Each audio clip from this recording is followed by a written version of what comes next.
Broadcasting System presents The Mysterious Traveler. Written, produced, and directed by Robert A. Arthur and David Cogan, and starring two of radio's foremost actors, Clifford Carpenter and Lawson Zerbe, in Strange New World.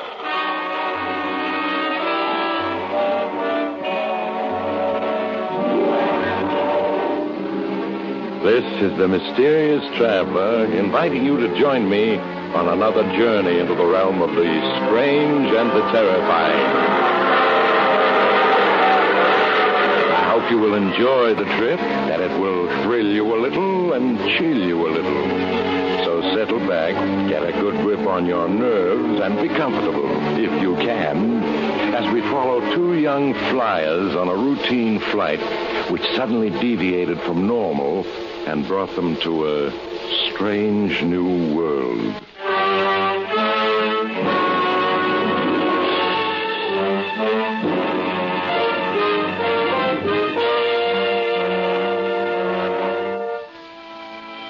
Our story begins aboard His Majesty's ship, the submarine Valiant, somewheres in the vast Pacific. Captain Farnsworth, commander of the Valiant, makes his way along the narrow passageway of the submarine to the sick bay and steps into the small cabin. No, Pete, no. You're wrong. Wing flaps are down. What? We're gonna hit Pete. What? How is he, Higgins? He's not too good, sir. Lord knows how many days he was adrift on that life raft. Did you find any identification on him? Oh, yes, sir. His dog tags. Here they are, sir. Thank you. Daniel Walker, Lieutenant, United States Air Force. Of course, I knew from his lingo, sir, he was an American. That's quite so, quite so. Well, Higgins, you'll have to do what you can for him until we reach a ship with the doctor. Yes, sir. Pete? Where am I? I think he's coming out of it, Captain. Yes. Who are you? Lie quietly, Lieutenant. I'm Captain Farnsworth, His Majesty's Navy. You're aboard the submarine Valiant. We picked you up an hour ago. Pete. The island. I take it you were forced down while flying, Lieutenant. What happened? Happened? Yes. Pete, Mendez and myself were flying the C-47 from Honolulu to Japan. There were only the two of us. Pete was the pilot. I was holding down co-pilot. We were attached to air transport and had aboard a cargo of medical supplies. We were 6 hours out of Honolulu, and I'd taken over the controls. Pete was relaxing in his seat, chewing on a chocolate bar. Hey, where's the newspaper we picked up in Honolulu, Junior? Right behind you. Oh, yeah, here it is.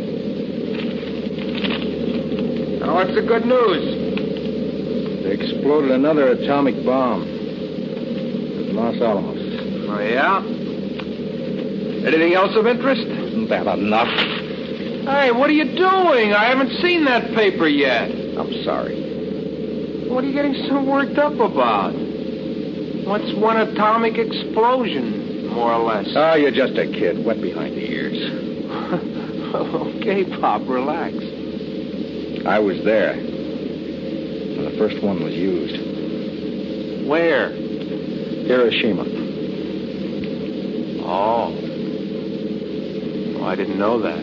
There's a lot you don't know, Junior. Yeah, well, give me a chance, will you? You weren't on the plane that actually dropped it, were you? No, I was piloting one of the escorts. It must have been quite a sight. Yeah. I hope I never live to see another one.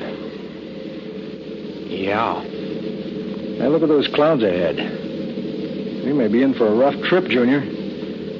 Better let me take over.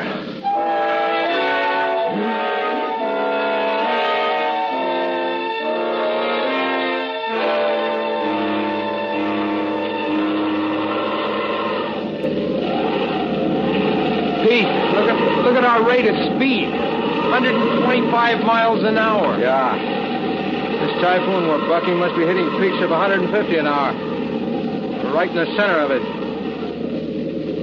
Wide open? Wide open. How about turning back? We can. We're an hour past point of return. We've been taking this beating for hours. When's it going to let up? That's hard to say. The worst typhoon I've ever seen. Oh, look at the compass, completely haywire. Any idea where we are? No, not anymore. How long do you think we can take this? What I'm worried about is the gas. We're running low. Yeah, how much we got left? 2 hours. 2.5 at the most. Well, that means we're going to have to set down and a drink. Yeah. Our one hope is that this lets up and we find a ship to sit down there. You better prepare a life raft. Stock it with plenty of water and rations. Okay. I'll take care of it right away.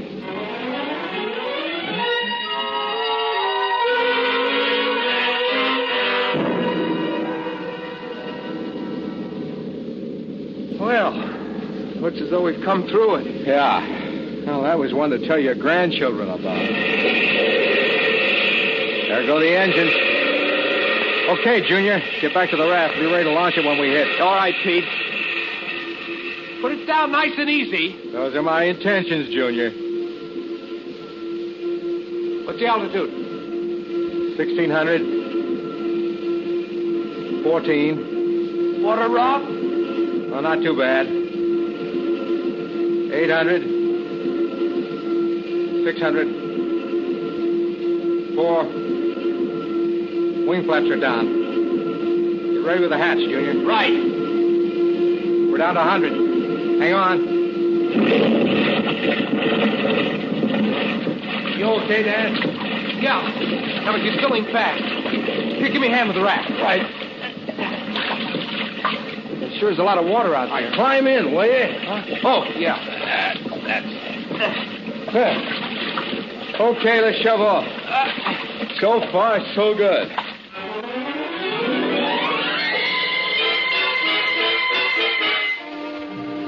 We shoved off into a sea that was running plenty high. In a few minutes, the waves carried us off, and the sinking plane was lost to sight. Pete rigged up a distress flag so we could be more easily spotted, and then we settled back to wait.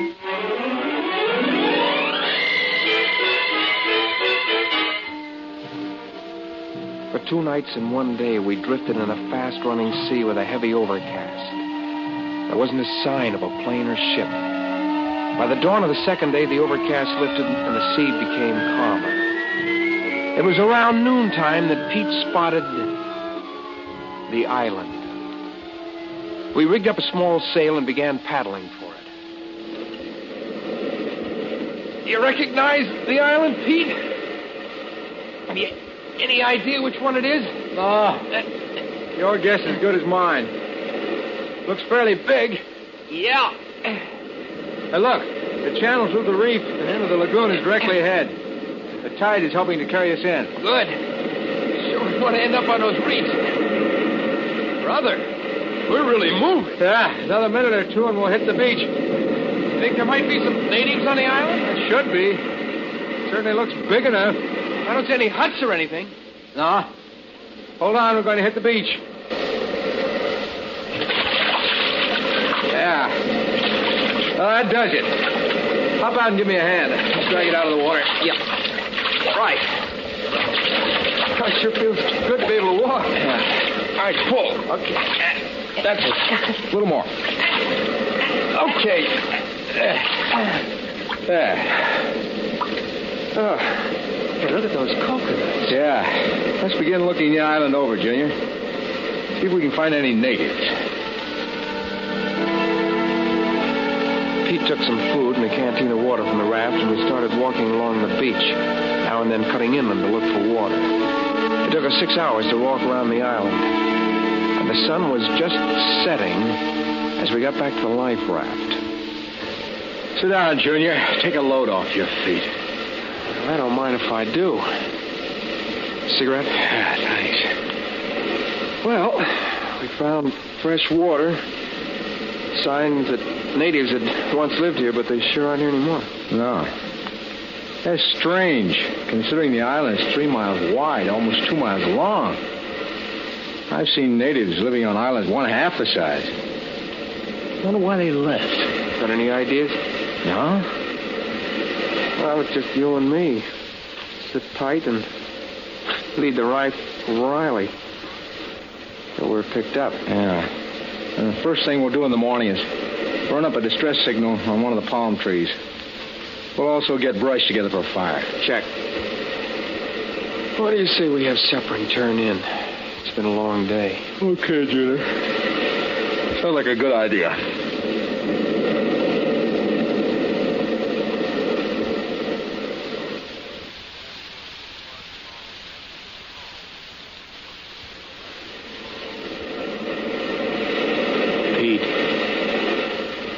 Pete, wake up. Huh? What? Oh, what time is it? 2 a.m. 2 a.m.? What are you waking me for? Go to sleep. Pete, I heard something moving around in the brush inland. You're probably wild pigs. Island's full of them. Go to sleep. It made too much noise for a pig. Holy smoke, Junior. It certainly wasn't an elephant. Well, maybe not, but... Do you hear that? Yeah. I heard. Does that sound like a pig in the brush? Ah, maybe there's a herd of them. Who's kidding who? Okay, wait till I get my 45. All right, come on. Let's have a look. And step lightly. Sounds as if it's over that way. Yeah. Hey, listen to that. It almost does sound like an elephant. Look, the moon's coming out behind those clouds. That's a break. Yeah, and we're getting closer. Yeah, we better take it easy. The sound of it, that 45 of yours isn't going to do much good. Yeah, I got the feeling I'm dreaming all this. I've been on dozens of tropical islands like this one. Biggest thing you'll find on any of them are wild pigs. That's no wild pig, brother. Yeah. That's why this seems like a dream. What in the devil could it be? You see anything yet? No. Look out for those palm leaves. They're sharp. Yeah, okay. Listen to that. Good Lord. Look.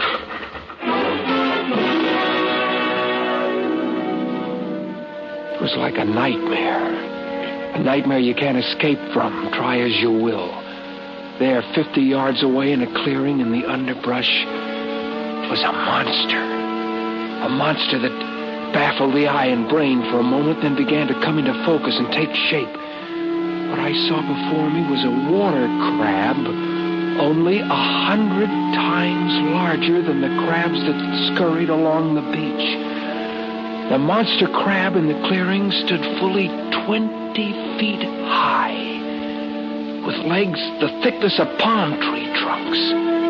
The antenna on its frightening head was yards long, and its eyes were unbearably evil, even from a distance. Its 12 legs carried it slowly but lightly through the underbrush. Don't move, Dan. We don't want to attract its attention. Pete, what is it? I don't know. It's a crab of some sort. Only 100 times larger than any I've ever seen. Yeah, that's what I was thinking. Oh, the size of it. It must be at least 18 feet high. And those claws. You could park a car under its belly. I can't believe it. It's moving off. Yeah. Do you think there may be others like it around? I don't know. I hope not. Look, it's moving toward the beach. Yeah, I see it. Yet I still can't believe it. Maybe it's an hallucination. Both of us having the same hallucination, hardly. Well, how do you account for it? I can't. It's on the beach going into the water. Yeah. There it goes. God. Look. We better stay here, Junior. And just sit tight for the rest of the night.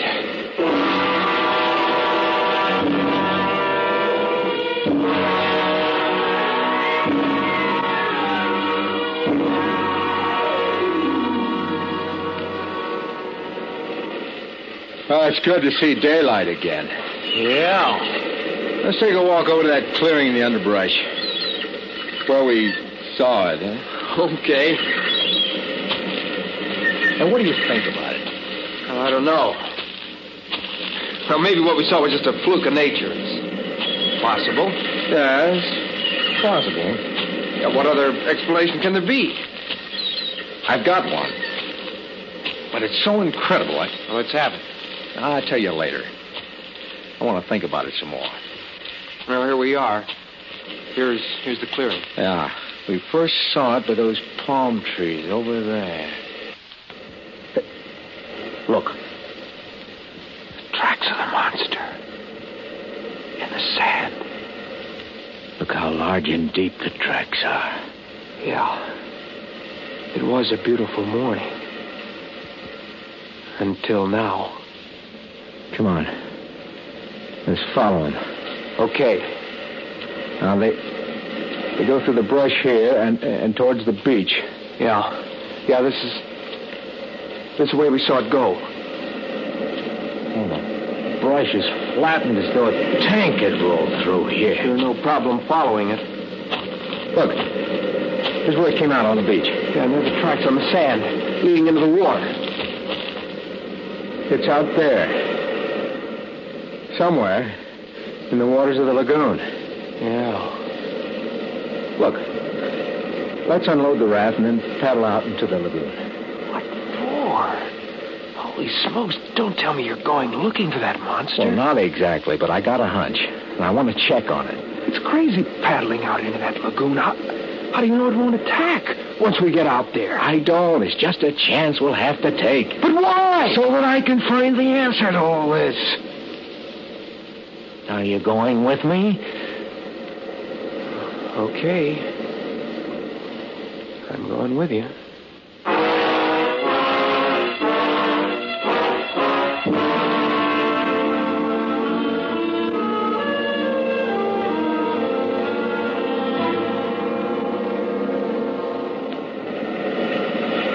For an hour, I've been paddling you across the lagoon. All you've been doing is peering down into the water. What are you trying to spot, the monster? No. Well, if it isn't a monster you're looking for, what then? Stop paddling. I think we found it. Found what? Take a look over the side. Into the water. I don't see a thing. Oh, the sun's been in your eyes. Keep looking towards the bottom. Till your eyes get used to the water. I don't see it. But wait a minute. I can hardly make it out, but there seems to be a wreck on the bottom. A big one. It is a wreck. That's a battleship you see on the bottom. A battleship? Yeah, don't you understand? This island. It's Bikini. Bikini? You mean where they dropped an atomic bomb on those old battleships? Yeah. A dozen ships on the bottom here. All sunk by atomic bomb tests. Bikini. Pete, you don't think the island's radioactive, do you? Well, not enough to do us any harm. It's been years since the test. You said you had a crazy explanation for that monster we saw last night. Does that tie in with all this? Yeah. How? Now, look, you'll think I'm nuts, but here goes. We dropped a bomb into this lagoon to see what an underwater explosion would do to those warships. Now, what are you getting at? We know what the atomic bomb did to the ships. But do we know what effect it had on the fish life here in the lagoon? Are you saying that the monster crab we saw last night was the result of the bomb dropped into this lagoon? Well, what other explanation can there be? Remember, Dan, the effect of the bomb on the survivors of Hiroshima left wounds and illnesses that doctors had never seen before. Now, who's to say that the radioactivity in this lagoon couldn't have caused fish life to multiply in size 100-fold? It can't be. It just can't be. Well, why not? Radioactivity causing a crab to grow 1,000 times bigger? Well, how else can you account for that monster crab we saw last night? I don't know. Well, think about it. Meanwhile, let's paddle back to the beach. us paddle silently across the lagoon to the beach and drag the raft out of the water. Time and time again, I found myself turning to look out over the waters of the lagoon as Pete's words ran through my mind. His explanation seemed an impossible one, and yet, what other answer could there be? The two of us sat on the beach smoking, watching the moon come up over the lagoon of Bikini. Sure is a beautiful night. Yeah. Do you think they'll send search planes this way, Pete? Well, sooner or later, they'll find us. As long as we have fresh water and fish, we're okay. Yeah, I guess so. Pete! Look at the water of the lagoon. Holy smoke. Why, it's been churned up as though there were a dozen whales out there. Could it be whales? Not in these waters. Pete, there's something enormous out there threshing around. Well, maybe it'll break through to the surface and we'll be able to see it. Could it be that monster crab we saw last night? Oh, it's something bigger, much bigger. Bigger? Well, that would make whatever it is a couple 100 feet in length. Yeah. The way the water's been churned up, there must be a fight going on out there. Pete, look. They're coming out of the water. The monster crab we saw last night. Another one following. And still others. Dan, some of them are coming this way. Come on, we've got to get out of here. What about our supplies? There's no time to grab them. Get a move on. This way. There were dozens of them. Coming out of the water. Well, they came out of the lagoon. They were fleeing the fight that was going on out there. Whatever it is, it's in the lagoon. I never want to see it. Well, it must be the size of the destroyer. Where are we running to, Pete? I'm getting bushed. Oh, let's stop for a minute. Get our bearings, huh? Yeah. Do you hear that? Yeah. Those monster crabs. There must be dozens of them. Overrunning the island. Look. The moon's getting behind the clouds. Oh, just our luck. Can't see much now. Those crabs. This outfit, they're all over the place. Yeah. Maybe we better push on. No, we might run into one in the dark. We're better off staying here. One of them seems to be heading this way. Can you make out from which direction it's coming? No. The moon is behind those clouds. Hey, listen. It's coming closer. What are you doing with that 45? It's better than nothing. Maybe the sound of shots might frighten it off. It's getting closer all the time. But I can't see it. Can you? No. Keep your eyes open. Sounds almost on top of us. Pete! There it is! Look out! No! Pete!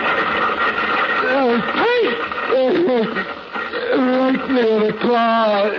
As it ran past my chest. Oh, lie quietly. Let me look. Good Lord. Let me open. Don't move, Pete. I'm going back to the beach for medical supplies. No, don't. No, it's too dangerous. It's no use anyway. No use? I'm dying. No, Pete.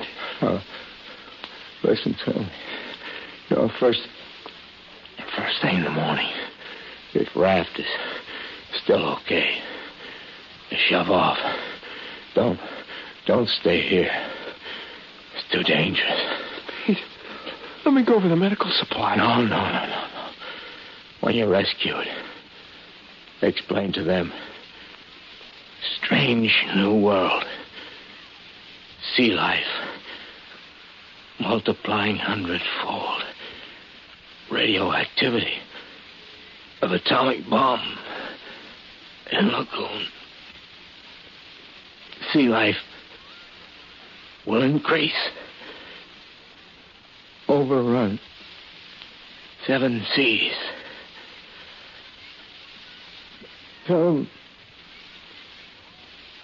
Pete. Pete.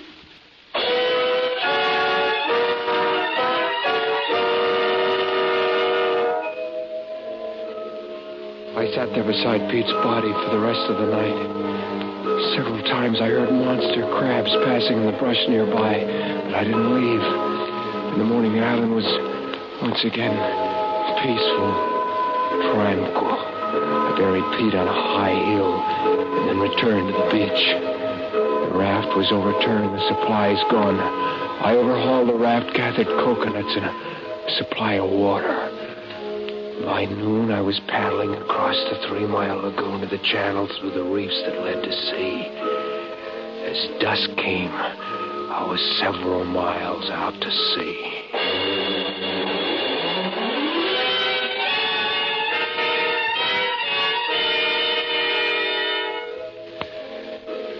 2 nights and days slipped by without my seeing a plane or ship. And more days, and soon my water was gone. The days that followed were ones of thirst and torture. The will to live left me, and I lost consciousness. Next thing I remember was feeling hands lift me, and finding myself here. Where did you say I am? His Majesty's ship. Submarine Valiant. Submarine Valiant? Yes. Where'd you pick me up? 50 miles southeast of the island of Bikini. Bikini? Now you must lie back. Rest. What you need is sleep. Sleep, yeah. That's it. Close your eyes. That's it, lad. He's fallen asleep, sir. Yes. Poor devil. Did you catch his ravings about monsters and all that, sir? Yes. Poor chap is clearly out of his mind. Must be, sir. Yet his ravings gives the one the chills, they do. It's quite so. Devil, take it. What happened, sir? Feels as if we've hit a derelict. Carry on, Higgins. Aye, sir. What was that? Well, woke you up, did it? Too bad. Well, we may have hit a derelict. It's hard to say. The captain's looking into it. Now, rest easy, lad. Oh, me, what now? They're being tossed about like a ball. They're dragging us down. Nonsense, lad. Now, just lie back and leave everything. Now hear this. Now hear this. Captain Farnsworth speaking. We're being attacked by some creature of the deep. All crew members to battle stations.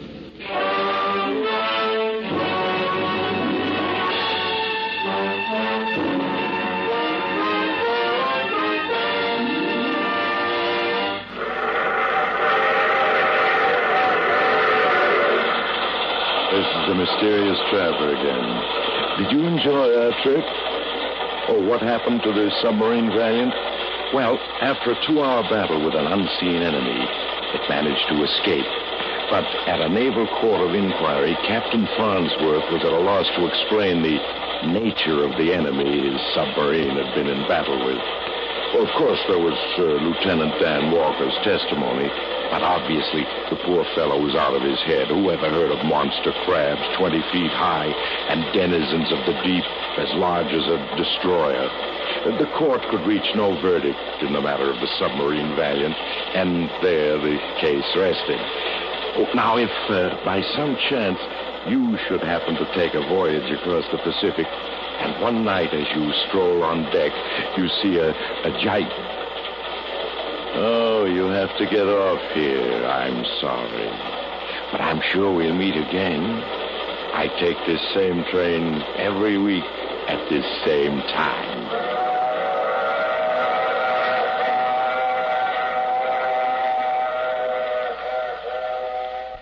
You have just heard The Mysterious Traveler. Bill Tonkin speaking.